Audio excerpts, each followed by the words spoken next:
Welcome to Shanti Kunj online classes. Today we are going to start a new topic, modes of nutrition in other organisms, from your chapter Nutrition in Plants. Saprotropic mode of nutrition. Sapro means protein and tropic means food. Saprotropic nutrition is the process by which the organism feeds on dead and decaying matters. These plants do not have leaves. The food is digested outside the cells or even the body of the organism, which is called extracellular digestion. इसमें जो organism होते हैं ये जो dead हो चुके हैं, जो भी ऑर्गेनिज्म है, प्लांट है या एनिमल से जो भी डेड हो जाते हैं, ये उन पर डिके करते हैं, उनको खाते हैं, उनको फीड करते हैं. The organism secrete digestive juice, और ये ऑर्गेनिज्म एक डाइजेस्टिव जूस सीक्रेट करते हैं directly on to the food, जो इनका भोजन होता है उस पर. The digestion makes the food soluble and the organism then absorbs it.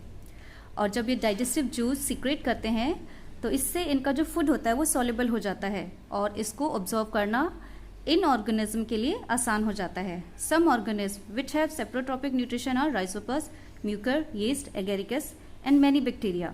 इनमें से कुछ एग्जांपल्स हैं राइजोपस, म्यूकर, यीस्ट, एगेरिकस. ठीक है.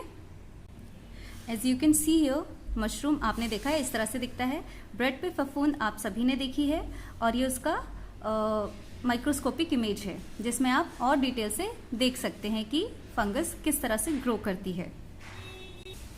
बच्चों, कुछ ऑर्गेनिज्म होते हैं जो एक दूसरे पर डिपेंड करते हैं, यानी कि उनको एक दूसरे के साथ रहने से फायदा होता है, और इस तरह के ऑर्गेनिज्म को, इस तरह के रिलेशनशिप को सिम्बियोटिक रिलेशनशिप कहते हैं. Sometimes two organisms live in close association and develop a relationship that is beneficial to both, जो कि दोनों के लिए फायदेमंद होता है. This is called symbiotic relationship. In Greek, symbion का मतलब होता है to live together, यानी कि साथ में रहना. Some algae and fungi lives in roots of trees. कुछ algae और fungi जो होते हैं पेड़ों की जो जड़ें होती हैं उनमें रहते हैं. They receive shelter and nutrition. तो जब ये एल्गी और फंगी किसी पेड़ की जड़ में रहेंगे तो उन्हें वहाँ से शेल्टर भी मिल रहा है, साथ में न्यूट्रिशन भी मिल रहा है, जो कि उनकी ग्रोथ के लिए ज़रूरी है. And in return help the tree to observe water and mineral more efficiently. और बदले में ये जो एल्गी और फंगी हैं ये उस पेड़ के लिए वाटर और मिनरल्स इनको ऑब्जर्व करते हैं. तो ये एक तरह से सिम्बियोटिक रिलेशनशिप होती है. Lichen is a living partnership between a fungus and an alga. The fungus absorb water and provide shelter.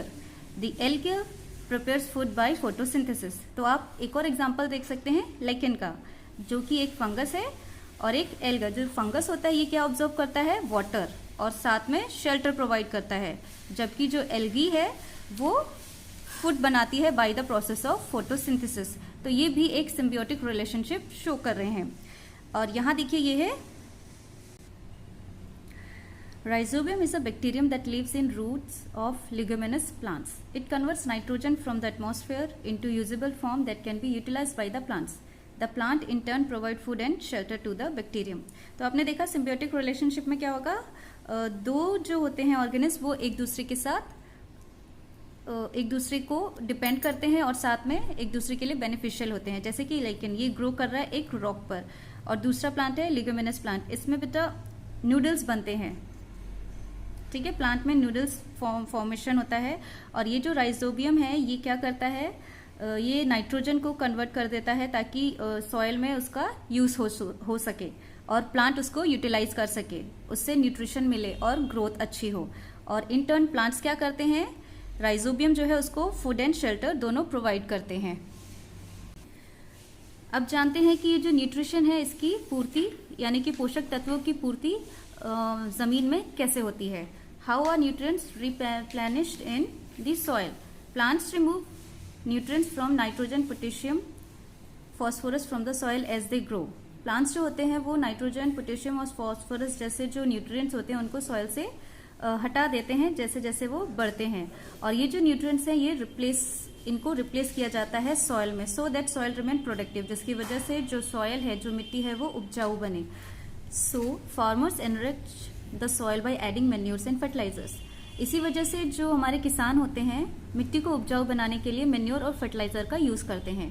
Materials that contain one और more of the nutrients plants need, जो कि ऐसे मटेरियल हैं जिनमें एक या एक से ज्यादा न्यूट्रिएंट्स प्रेजेंट होता है जो कि हमारी मिट्टी को उपजाऊ बनाने में हेल्प करता है.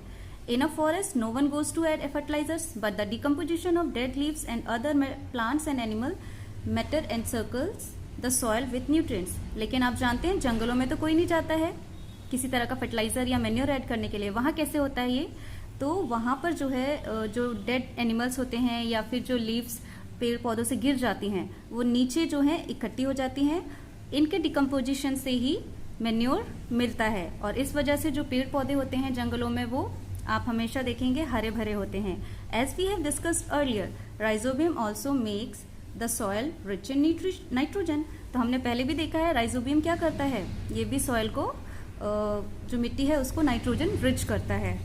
ठीक है, अब आप देख सकते हैं ये हमारा सॉइल है, इसमें हम रिच करने के लिए क्या क्या ऐड कर सकते हैं? फर्टिलाइजर्स हैं, मैन्योर्स है, बैक्टीरिया जैसे कि राइजोबियम है, decomposition of dead parts of organism. इन सब की हेल्प से जो सॉइल है उसको न्यूट्रिएंट्स प्रोवाइड किया जा सकता है और हमारी जो मिट्टी है वो उपजाऊ बन जाती है। तो बच्चों बस इसके साथ ही आपका ये चैप्टर खत्म होता है। तब तक आप सभी इसे पढ़ें, समझें, अपना ध्यान रखें, स्वस्थ रहें, सुरक्षित रहें।